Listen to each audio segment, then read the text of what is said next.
आदाब नाजरीन, मैं हूं सनम एजाज। आप देख रहे हैं ग्राउंड रिपोर्ट। शुरुआत गलवान पहाड़ियों से।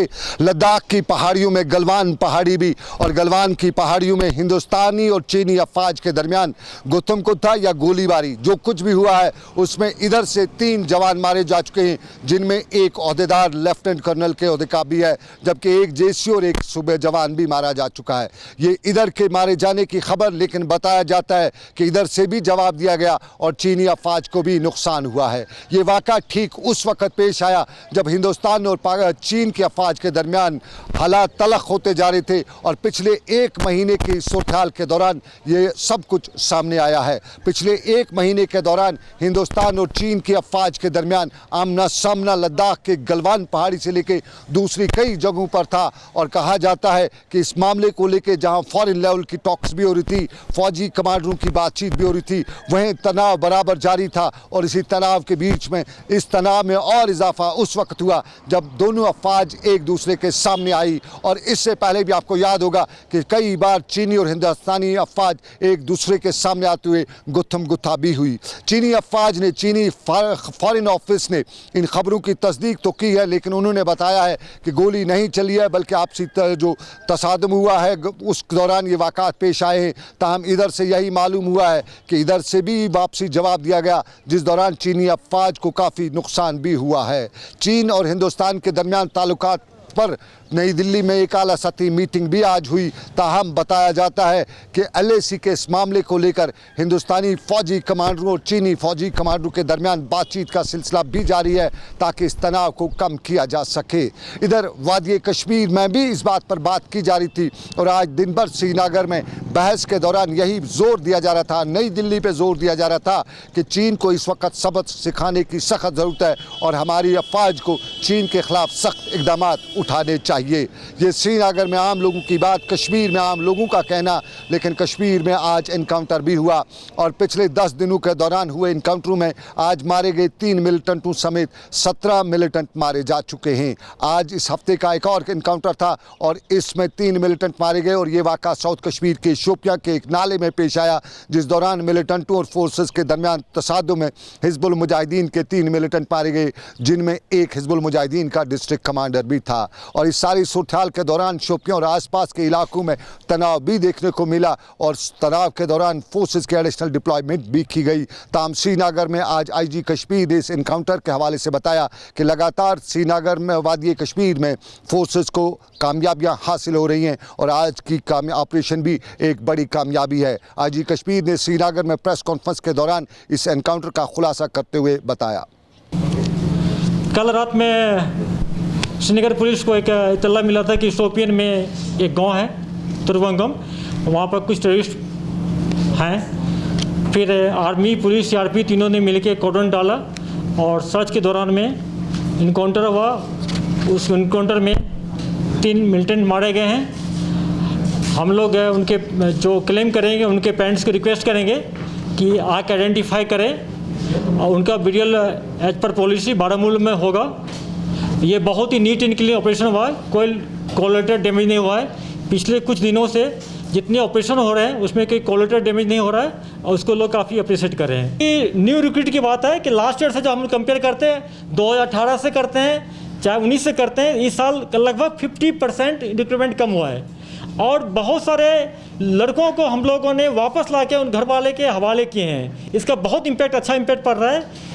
जो इनकाउंटर साइट पर अगर हमको पता चलता है कि नए लड़के हैं, नए मिलिटेंट हैं, हमारे सिक्योरिटी फोर्स अपील करते हैं, उनके जवान में उर्दू में करवाते हैं, कश्मीरी में अनाउंस करवा अपील कराते हैं, लेकिन फिर भी नहीं निकल पाता है, सरेंडर नहीं करता है, ग्रेनेड मारता है, फायरिंग करता है, इनकाउंटर में कन्वर्ट होता है, तो इसमें सिक्योरिटी फोर्स का कोई गलती नहीं है। आप लोग भी अपील कीजिए, उनके पेरेंट्स अपील करें कि अगर हम लोग घेरा डाल रहे हैं, अपील करें तो हाथ खड़ा करके वापस आ जाए। IG कश्मीर विजय कुमार की श्रीनगर में प्रेस कॉन्फ्रेंस, खुलासा एनकाउंटर का, लेकिन एनकाउंटर के साथ साथ सहाफ़ियों ने उन्हें और कई सवालात भी पूछे, और ख़ास तौर पे नशीली अद्वियात, ड्रग माफिया की भी सवाल उनसे पूछा गया, और पंचों और सरपंचों की सिक्योरिटी का सवाल भी उनसे पूछा गया, और जवाब IG कश्मीर ने यूँ दिया। पाकिस्तान के जो टेररिस्ट है, वहाँ के कुछ लोग हैं, ओपीएम को कल्टिवेट करते हैं, वहाँ के सिक्योरिटी एजेंसी के थ्रू उसको कल्टिवेट करा करके मिलिटेंट और हैंडलर के थ्रू एलसी और आईबी के थ्रू उसको यहाँ भेजते हैं और यहाँ हमारे साइड के जो टेररिस्ट के एसोसिएट है, जिसको हम लोग OGW करते हैं, वो एसोसिएट उसको रिसीव करके पंजाब में, दिल्ली में और मुंबई में उसको बेचते हैं। उस ड्रग्स से जो पैसा आता है उसको फिर यहाँ आके टेररिस्ट ऑर्गेनाइजेशन में बांटा जाता है। अभी पिछले दिनों में सरपंच पर कुछ अटैक हुआ है, जिसमें एक सरपंच अनंतनाग में मारे गए हैं, पंडिता साहब। उसमें हम लोगों को बहुत कामयाबी मिली है। जो आई विटनेस आप लोग बोल रहे थे, चूँकि कि नाम शेयर कीजिए, हम लोग को कुछ टाइम में डाउट था, इसलिए नाम शेयर नहीं कर रहे थे। फिर भी आप मीडिया कलीग ने कुछ ने उसको लीक किए हैं। HM इसमें इन्वॉल्व था। उमर जो हाल फिलहाल में न्यूपुरा में मारा गया, 2 मिलिटेंट उमर नबील मारा गया, उन्हीं का नाम आ रहा है। आई विटनेस उसको कंफर्म कर दिया है, टेक्निकल ह्यूमन से इसको हम लोग लिंक कर लिए।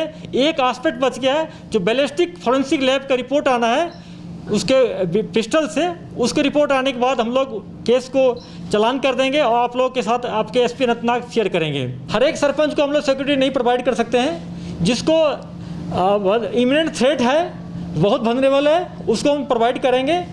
और ये चूँकि मामला आज हाईकोर्ट में उनके फैमिली मेम्बर्स ने आज रीड किए हैं, तो सब जुडिस है, तो ज़्यादा इसमें नहीं बोलेंगे हम। ये सिक्योरिटी सूरत हाल, सिक्योरिटी का पहलू, लेकिन कश्मीर का सियासी पहलू भी बड़े दिनों बाद आज परवान ना कहें तो कहीं न कहीं सरगर्म ज़रूर दिखाई दिया। श्रीनगर में मेयर के खिलाफ नो कॉन्फिडेंस मोशन की आज की तारीख थी और आज सुबह 11 बजे श्रीनगर के बैंक्वेट हॉल में नो कॉन्फिडेंस मोशन पर बहस कहें तो हाथ उठाने की रस्म भी हुई। और ये पहले से ही पता चल गया था कि कौन चित होने वाला है, कौन पट होने वाला है। मामला था जुनैद अजीम मत्तू का वर्सेस शेख इमरान का, और आज शेख इमरान का पलड़ा बारी दिखाई दिया। और इस वोट शुमारी या हाथ उठाने से पहले ही जुनैद को मालूम हो गया था कि वो पटने वाले हैं, चित होने वाले हैं। और यूं ने पहले ही अपने ट्विटर हैंडल से मेयर की जगह डिप्टी मेयर तो दर्ज कर दिया था। लेकिन वोट शुमारी भी हुई, हाथ उठाने की रस्म भी हुई, और इस हाथ उठाने की रस्म के दौरान मालूम हुआ कि 40 से ज़्यादा तादाद शेख इमरान के साथ है, बाकी तादाद मेयर जुनैद के साथ है। जो यहाँ आए नहीं उसके हम साथी थे वो भी यहाँ नहीं आए। कांग्रेस और नेशनल कॉन्फ्रेंस भी इस सारे मगमस्से में फंसी हुई थी, और कांग्रेस ने जहाँ कल ही व्हिप भी जारी करते हुए इस सारी प्रोसेस से अलग रहने का ऐलान भी किया था, लेकिन आज कांग्रेस के कारपोरेटर भी यहाँ आए हुए थे। और ये नालान कारपोरेटर थे जो कांग्रेस से नालान थे, और उन्होंने कांग्रेस की व्हिप की खिलाफ वर्जी करते हुए शेख इमरान का सपोर्ट भी किया, खुलेआम सपोर्ट किया। नेशनल कॉन्फ्रेंस के मेंबरान तो यहाँ थे, लेकिन कानूनी तौर पे उन्हें उनके कॉर्पोरेटर नहीं कहा जा सकता है, क्योंकि नेशनल कॉन्फ्रेंस और PDP ने पिछले इंतखाबात में हिस्सा नहीं लिया था। लेकिन बतौर डमी वो यहाँ पे उतरे थे, उन्हें बतौर डमी कैंडिडेट कामयाबी हासिल की थी। लेकिन सियासत में पार्टी वाग उनकी के साथ नहीं थी, पार्टी से वो अलग थे। और यूँ आज उन पर अगर व्हिप जारी नहीं होती थी, लेकिन नेशनल कॉन्फ्रेंस के क्वार्टर्स, नेशनल कॉन्फ्रेंस की लीडरशिप इन लोगों को बहुत मनवाने की कोशिश करी थी। और इस मनवाने के नाम में सबसे पहले नाम फारूक अब्दुल्ला का भी आ रहा है, जो कल शाम से ही कोशिश कर रहे थे कि इन लोगों को जो जुनैद के साथ नेशनल कॉन्फ्रेंस के हमदर्द या कारकुन ने उन्हें वापस लाया जा सके। रात को भी उनके फ़ोन जा रहे थे, सुबह भी गए, लेकिन कामयाबी डॉक्टर फारूक अब्दुल्ला को नहीं हो सकी। और उनके 4 कॉरपोरेटर्स बाज़ाब्ता तौर पर शेख इमरान के खीमे में खुलेआम दिखाई दिए। और शेख इमरान के खीमे में उनकी शमूलियत पर जहाँ नेशनल कॉन्फ्रेंस ने उन अपने कारकुनों को पार्टी से बाहर भी किया है, तब कांग्रेस की तरफ से देर गए तक कोई सवाल जवाब नहीं आया था, कोई रिएक्शन नहीं आया था। और रिएक्शन में नहीं आना साफ जाहिर कर रहा है कि कांग्रेस फिलहाल देखो और चलो की काम कोशिश कर रही है। ये नेशनल कॉन्फ्रेंस और कांग्रेस की बात, लेकिन अंदर की बात और बाहर की बात में सुबह जब ये कॉरपोरेटर वहाँ पहुँचे तो वी की उंगलियाँ उठाए हुए पहले से बता रहे थे कि उनकी तादाद ज़्यादा है, और ज़्यादा तादाद होने का इंतज़ार पहले ही लोग कर रहे थे कि किसकी तादाद ज़्यादा होती है, किसकी कम, क्योंकि जमहूरियत में सर सिर्फ गिने जाते हैं, तोले नहीं जाते हैं। और सर गिनते गिनते यही मालूम हुआ कि जुनैद का पता कट चुका है। और बाहर निकले तो हमने उनसे बात की, हमने शेख इमरान से बात की और हमने दूसरे लीडरान से बात की। तो सबसे पहले शेख इमरान से हमारी बातचीत, क्योंकि हमने उनसे पूछा था कि क्या है मामला, तो उन्होंने कहा हवा बदल रही है, हवा बदल चुकी है। क्या बताया इमरान ने, हम आपको दिखाते हैं उनकी क्या हवा बदली है। गलत गंदगी की सियासत, करप्शन की सियासत का जनाजा निकल पड़ा। क्या आगे की क्या राह अमल है? आगे लोगों के लिए काम करना पड़ेगा। मैं कॉरपोरेटर हूँ, अभी मैं कोई ओहदेदार नहीं हूँ। अपने वार्ड में जाऊँगा। 9 महीने में बंद था, लोगों के लिए कुछ कर नहीं पाया। हर कोई कॉरपोरेटर भाई बहन मेरे, इन लोगों के साथ शाना बशाना हम इकट्ठे इंशाल्लाह अपने डिप्टी मेयर के साथ शाना बशाना काम करेंगे। जबकि डिप्टी मेयर साहब ने इस नो कॉन्फिडेंस मोशन में साथ नहीं दिया, कांग्रेस ने एब्सटेन किया, नेशनल कॉन्फ्रेंस के जो एलाइड हैं, हालांकि नेशनल कॉन्फ्रेंस और रीजनल पार्टीज ने तो पार्टिसिपेट नहीं किया इलेक्शन में, लेकिन फिर उसके बाद जो इंडिपेंडेंट लड़े, कुछ की ख्वाहिश हुई वो किसी तंजीम में चले जाएं, तो उन लोगों ने भी एब्सटेन किया। तो ओवरऑल ये इंडिपेंडेंट कॉरपोरेटर्स का एक फोर्स है जो हमने आपको दिखा दिया। तंजीमें कॉरपोरेशन में सिर्फ 20 लोग हैं जो वाबस्ता हैं, 16 कांग्रेस और 4 बीजेपी।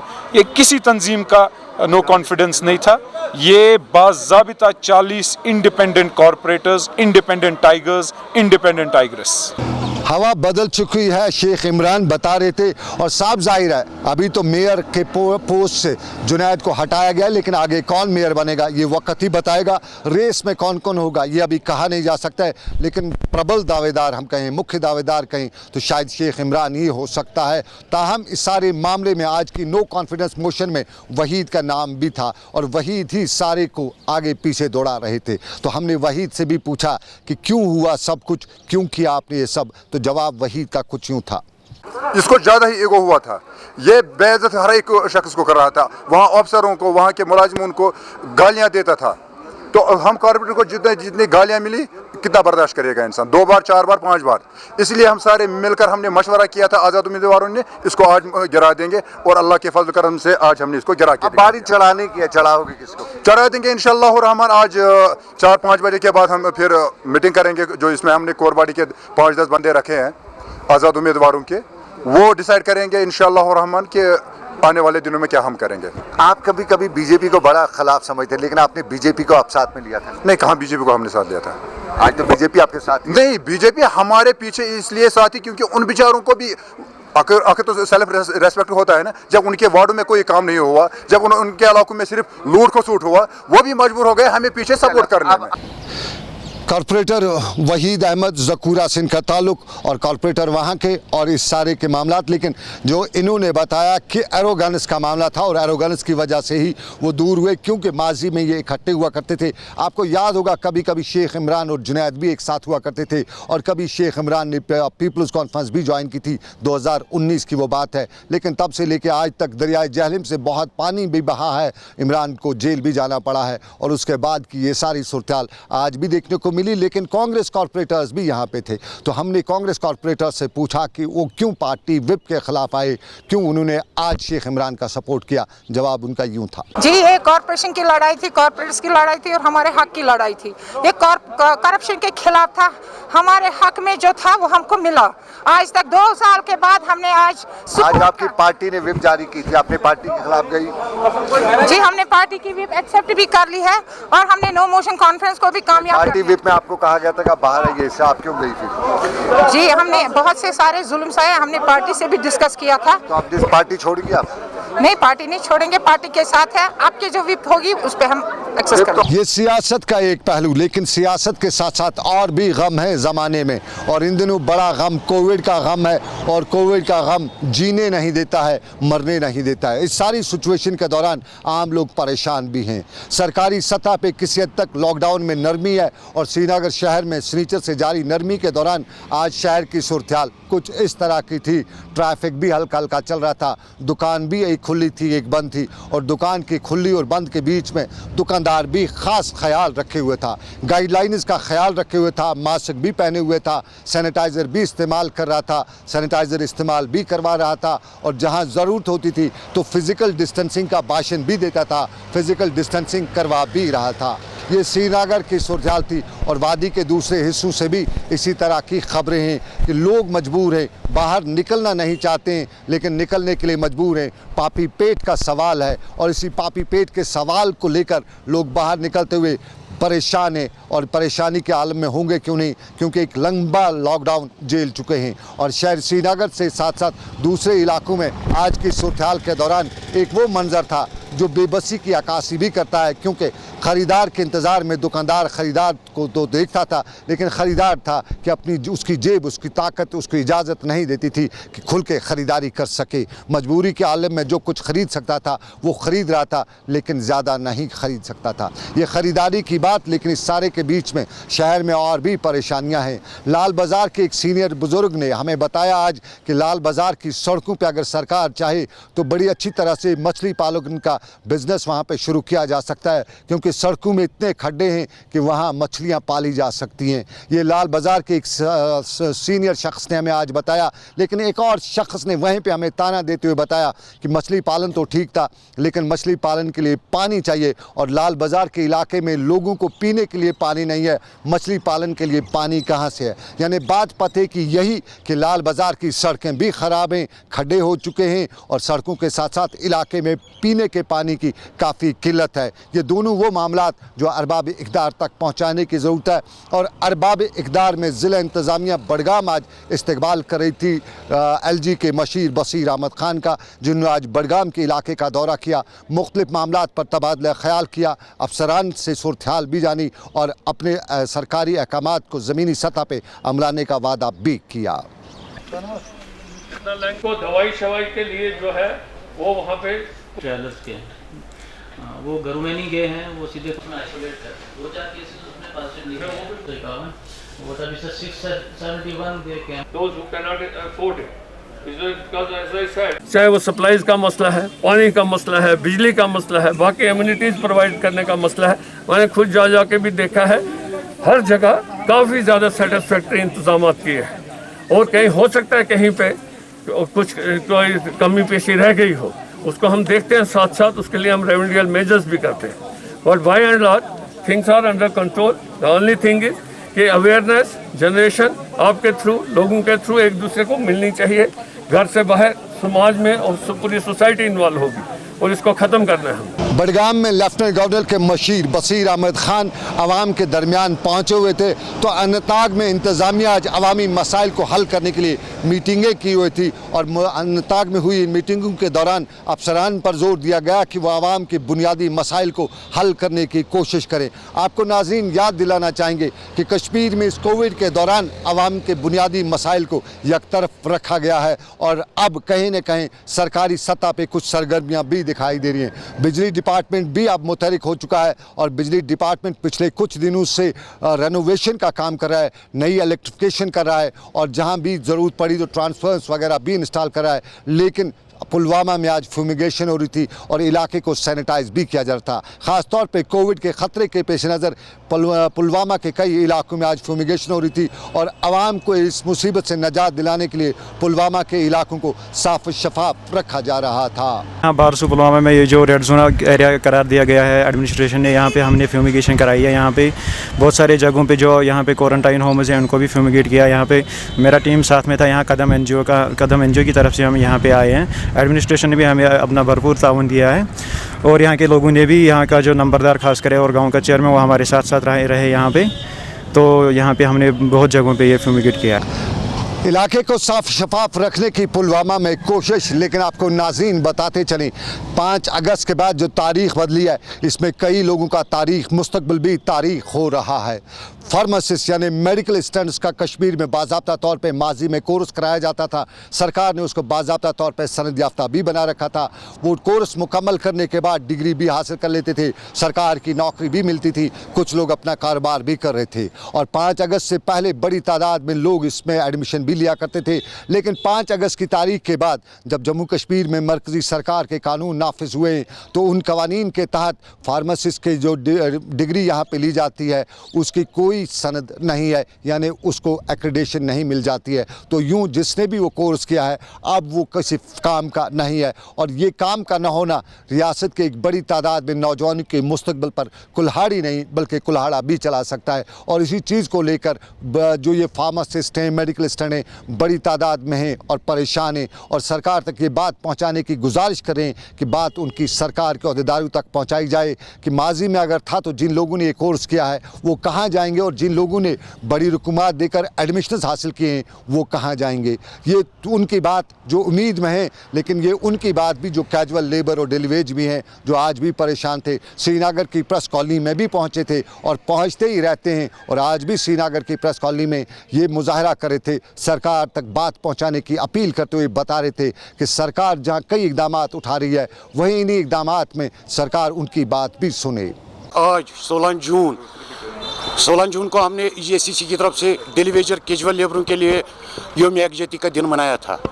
इसी सिलसिले में आज हमने यहाँ पर एक पीसफुल और पुरअमन धरना दे दिया है।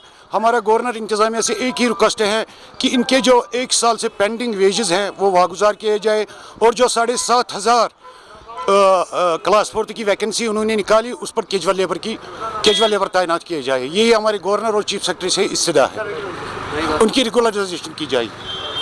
कैजुअल परेशान, डेली वेजर परेशान, परमानेंट मुलाजिम परेशान और बाकी कंट्रैक्चुअल परेशान। और कंट्रैक्चुअल्स के हवाले से भी बताते चलें कि सरकार ने SRO 202 को तो ख़त्म किया है, लेकिन कई लोग उसको भी लेकर परेशान हैं, कहते हैं कि कहीं कोई बड़ी बात तो नहीं होने वाली है। ये बाद की बात, लेकिन फ़िलहाल कहते हैं आपको चले कि श्रीनगर में ठेकेदार भी परेशान हैं। ठेकेदारों ने कई साल पहले काम किए हैं, बिलें आज तक नहीं दी गई हैं और इन दिनों आम घर बनाने वाला भी परेशान है। रेत की गाड़ी 12,000 में मिलती है, कुछ जगहों पे 10,000 में भी मिलती है, लेकिन ये रेत की गाड़ी अचानक 2,000 से 10 से 12,000 क्यों हो गई, इस पर सवाल बड़े हैं। कहते हैं कि जब 5 अगस्त की तारीख बदली, उसके बाद जब लॉकडाउन हुआ, जब बंद हुआ, तो उस दौरान इंटरनेट के ज़रिए टेंडर्स तलब किए गए और कश्मीरी लॉकडाउन में बंद रहा, क्रैकडाउन में बंद रहा, इंटरनेट उसके पास था नहीं, टेंडर कहाँ से दाखिल करता। और यूँ गैर कश्मीरी ने उन टेंडरों में हिस्सा लिया और गैर कश्मीरी ने टेंडर तो लिए, लेकिन अब दिल्ली में बैठे, जम्मू में बैठे,